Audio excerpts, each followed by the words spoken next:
My mother kicked me and my toddler out on Christmas, then begged to move into my home. I said no and went no contact, but on New Year's Eve my sister's ex showed up with a lie she told and a request that could ruin her.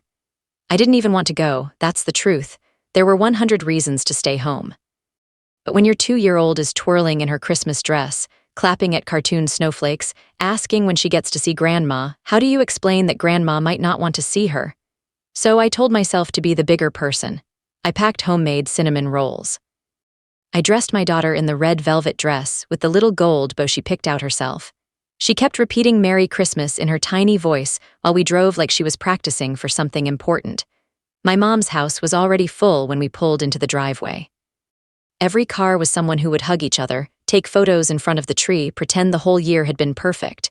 I used to be part of that photo, not anymore, I didn't call ahead. Yeah, I know, but we done Christmas brunch every year of my life. It wasn't a thing you needed an invite to until apparently this year. When I opened the front door, no one even turned their head. They were already eating, talking, laughing. My sister was wearing some designer dress like she was at a gala. And my dad was pouring champagne into fluts like it was a celebration.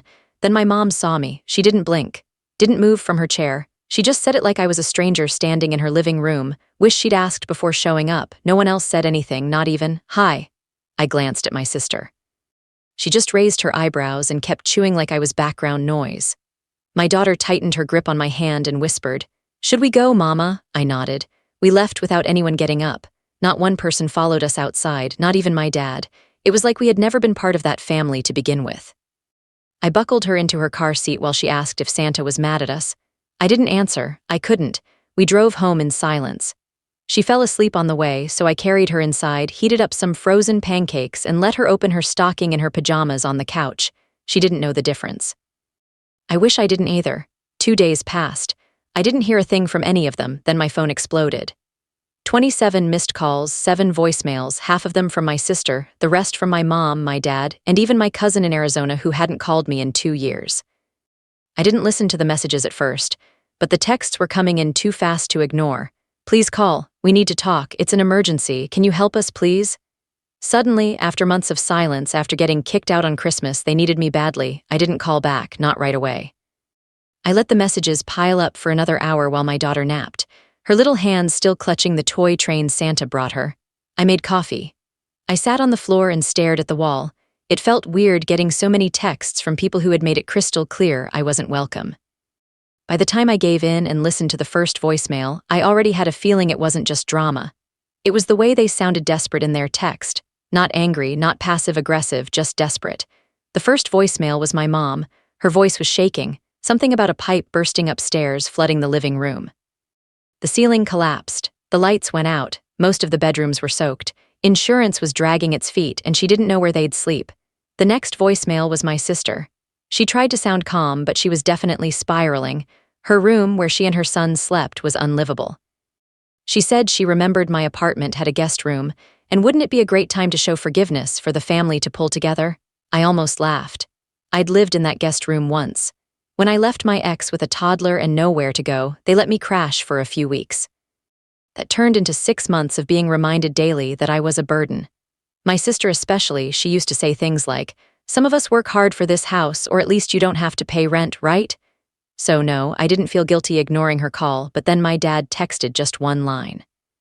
"Ashley, please, your grandmother's photo albums were ruined. Your mother is a wreck." That one hit a little different.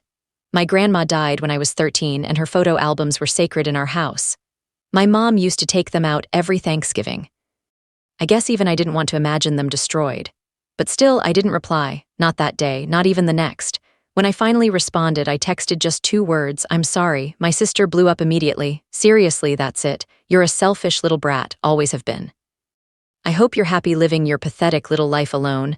Then she called me a stupid daughter, told me I was dead to her, said she would make sure my parents never spoke to me again. And just like that, I lost my whole family. Not because I yelled, not because I fought, but because I didn't say yes. It was weirdly quiet after that. No more messages, no more voicemails. I thought I'd feel worse. I didn't. For the first time in years, I wasn't chasing after people who only loved me when they needed something. The first few days after that were quiet in a way that almost felt fake, like the calm before something cracks. My daughter didn't notice anything was wrong. She played with her toys, sang Christmas songs she'd half memorized, and pointed out snowflakes on the window like nothing had changed. Maybe nothing had for her. But for me, it was the first Christmas in my life where I didn't feel guilty for existing. I didn't tell anyone what happened, not even my neighbor who always stops me in the hallway to ask about my family.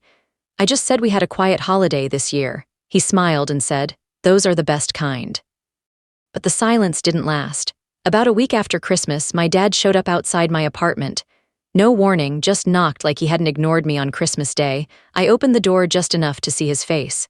He looked older, more tired. He asked if we could talk. Said he didn't agree with what happened, but he also didn't stop it, and that he regretted that he had this plastic bag with some broken picture frames in it. One of them still had water stains across the glass. He said they were all staying in a motel near the highway, that the house was a disaster. Mold already starting in the walls, contractors ghosted them, insurance wasn't moving fast enough. My mom was crying every night, my sister was fighting with everyone. Then he looked me straight in the face and said, "Your sister said we can stay with you." Like it had already been decided. That's when it hit me. This wasn't an apology. It was a plan one they made without me. I didn't even flinch. I told him no, come, simple, just no. He didn't get mad right away. He just stared like I'd spoken in another language. Like it didn't compute. I said it again, not this time. He left without another word. But that night, my sister messaged me from someone else's number. "I always knew you were nothing but a mistake. Hope you enjoy your empty little life." She blocked me right after. My mom, too, like they were all just waiting for an excuse to write me off for good, but I didn't cry. I just sat with my daughter watching her line up stuffed animals in a row like they were her students. She made one of them sing Jingle Bells. And I realized I wasn't alone, not really. I was just free. They kicked me out on Christmas, but now they were the ones locked out. Not by accident, by choice. It was New Year's Eve when I got the next surprise. I wasn't planning anything big, just a movie night with my daughter, popcorn, and those little confetti poppers you twist at midnight. I figured we'd both be asleep by 10 anyway. Around 7:00 p.m., the buzzer rang downstairs. I wasn't expecting anyone, so I assumed it was a delivery. When I checked the intercom, I froze. "Who is Kyle?" My sister's ex-husband. I hadn't seen or spoken to him since the custody drama last year. He and my sister had one of those ugly breakups where no one came out clean. She always painted him as some deadbeat who didn't care about their son. But the few times I'd seen them together before it all blew up, he seemed calm, said even. I almost didn't let him in. But curiosity got the better of me. When I opened the door, he looked surprised like he expected me to slam it. He got straight to the point. "Your sister told everyone you were hiding money from the family." I blinked. "She said you got a payout from the divorce, that you were sitting on savings while they were drowning." I laughed. I couldn't help it. Savings. I was 2 steps from picking up night shifts at the diner down the street. Then he said something that stopped me cold. She said, "Your daughter's dad left you a settlement that you never told anyone." I felt like the floor shifted under me. That lie was so specific, it almost sounded real. And the worst part, I knew exactly where it came from. When I first moved back home, I had some cash saved. Not much, but enough to get us through. My sister had asked about it once, where it came from. I brushed it off. Apparently, she turned that into a whole story, a rich one, and now my entire family thought I had turned my back on them while sitting on stacks of secret money. Kyle looked at me and asked one question. "Is any of it true?" I told him no, that I was barely covering daycare and rent, that I had no magic fund. He nodded like he already knew. Then he dropped another surprise. "I want to try for custody again, but I need help. Someone who's not on her side. Someone who's seen what she's like when no one's watching." I stared at him. He was asking me to testify against my sister. The same sister who had just tried to force herself into my home, who turned my own parents against me, who had been manipulating everyone quietly for years. He left me his lawyer's number and told me to think about it. I closed the door and just stood there. And that's when the next text came in, this time from an unknown number. "Actually, I know things got messy, but we really need a place. Please, I'll do anything. Who's my mom?" I didn't answer. Instead, I walked over to my daughter, sat beside her, and helped her pick out a movie for the night. We ate popcorn on the floor. She fell asleep before the ball dropped. Me. I felt more powerful than I had in my entire life. New Year's Day started with silence. For once, it wasn't a warning or a calm before chaos. It was real, clean silence. No phone calls, no guilt hanging in the air. Just me and my daughter, warm under a blanket, eating toaster waffles while she watched cartoons. But it didn't last. By noon, my phone buzzed again. Another message from a number I didn't recognize. It was long, angry, and signed with my mother's name. He said I was being cruel, said I was punishing them for mistakes that didn't concern me, that I was twisting the family apart out of spite. She accused me of being manipulative, of brainwashing my daughter, of turning her against her own blood. She claimed I was entertaining Kyle's lies just to get attention. And then at the very end, she wrote something that sat in my chest like a stone. "You're not my daughter anymore." I stared at the screen for a full minute, not even shocked. Like I'd seen it coming. Maybe I had in pieces in her silence, in her refusal to even say Merry Christmas, in the way she always believed my sister's stories over mine. So it stung. There's no manual for how it feels to be downed by your own mother in a text message, but I didn't reply. I took a screenshot, saved it. 2 hours later, I got a message from my cousin Melissa. We hadn't spoken in almost 2 years. She said she heard about what I was trying to do to the family, that my sister was devastated, that I needed to grow up and stop tearing people down just because I was angry. I asked her flat out, did she know they kicked me and my 2-year-old out on Christmas morning? She didn't answer. That night, after my daughter went to bed, I found the manila folder I had shoved in the back of my closet last year. I had kept everything. Screenshots, voice memos, text from my sister asking me to lie for her, asking me to cover for her when she left her kid with me to go clear her head, messages where she bragged about getting money from my parents and not telling her ex. I hadn't looked at them in months, but I read through every single one, and then I met with Kyle's lawyer the next day. He was polite, methodical, said they weren't looking to drag anyone through the mud. They just wanted proof that my sister wasn't stable enough to have full custody, that her son deserved better. That maybe with someone neutral speaking up, the court would finally listen. He asked me if I'd be willing to testify. I didn't say yes. Not yet. That evening, another unknown number lit up my screen. This time I answered, "Who is my dad?" He sounded defeated, like someone who had just realized the ground he was standing on wasn't as solid as he thought. He said my sister had told them I came to Christmas to start a fight, that I wanted to humiliate them, that I'd threatened her. I asked him one thing, do you believe her? There was silence. Then he said, I don't know anymore. That was all I needed. I hung up without saying goodbye, and that night I opened my laptop and emailed Kyle's lawyer a single sentence. You have my full cooperation. Didn't feel like revenge. It felt like closing a door that should have been shut a long time ago. The week after I sent that email to Kyle's lawyer, I kept waiting for the fallout. I thought maybe my mom would call again, that my dad would leave one of those vague voicemails like he used to when I was a teenager and he didn't want to pick sides. I thought my sister would blow up online or send something nasty through someone else's phone again, but nothing happened. No one came to my door, no one messaged me, they just disappeared like I never existed. And honestly, that was the loudest silence of all. Not a peaceful one, not yet. More like the moment after something breaks and you're standing there holding the sharpest piece.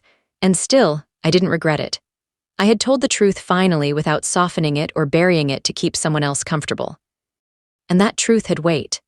Kyle's lawyer texted to say that my testimony, the records I had, the timeline, it all mattered more than I realized. They were filing a motion to adjust custody, and based on what was already on file, the court had granted a hearing date sooner than expected. He ended the message with, "You may have changed that boy's future." I stared at those words for a long time. I thought about my nephew, how many times I'd watched him fall asleep in my lap while my sister was out somewhere lying about her location. How many mornings he'd woken up in a house where love had conditions. It wasn't just about me anymore. It never was. That weekend, I took my daughter to a winter festival a few towns over. It was the kind of thing I used to imagine being too tired for, too broke for, too emotionally drained to enjoy. But we went anyway. She picked a snowflake-shaped lollipop and begged to ride the tiny spinning bear ride until I ran out of tickets. She didn't ask about Grandma. She didn't mention my sister. She didn't seem to notice anything missing. And maybe that's because for her, nothing was. She still had everything that mattered. On the way home, she fell asleep in the back seat with a balloon tied to her wrist and snow stuck to her boots. I didn't cry, but I did feel something shift inside of me, something real, like peace finally cracking through the noise. By the time New Year's Eve rolled around, I didn't even check my phone at midnight. No part of me was waiting for a message. The past was too heavy to drag into this new year. On New Year's Day, I took down the tree and put away the tiny velvet dress she wore to brunch, the one she never got to show anyone. I boxed it up along with the cinnamon roll recipe I had printed out and never used again, and I made a promise to myself I knew I'd keep. We're done chasing people who only come knocking when they need something. My daughter will grow up knowing that family isn't defined by blood. It's defined by who shows up when it's hard, who stays when it's inconvenient, and who tells the truth even when it shakes the ground. They kicked us out on Christmas. They made it clear where we stood, and I finally understood what it meant to walk away from people who never really saw me, just the version they needed me to be. The new year didn't come with fireworks or a miracle, but it came with freedom. And for the first time in my life, that was enough. It's been 3 weeks since I testified. The court hasn't made a final decision yet, but Kyle says things are shifting. His son has started spending weekends with him again. Supervised for now, but consistent. He called me last night to say thank you. I could hear the kid laughing in the background, playing some video game, asking for snacks. That laugh used to echo through my parents' house. Now it sounds lighter, like it's coming from a place where no one's pretending. I haven't heard a single word from my family. Not a birthday reminder, not a check-in, not even an accidental like on social media, and I've never slept better. My daughter and I have a new routine. Breakfast on the floor, grocery trips where she gets to pick one thing we don't need, movie nights every Friday, no drama, no walking on eggshells, just small, quiet moments I never had growing up. A friend at work asked if I miss them. I said sometimes, but only the version of them I wished existed. Not the one that kicked us out and rewrote the story to make it our fault. Some people ask when I'm going to forgive. What they don't understand is I already did. Forgiveness isn't letting them back in. Forgiveness is choosing peace and not needing them to understand why.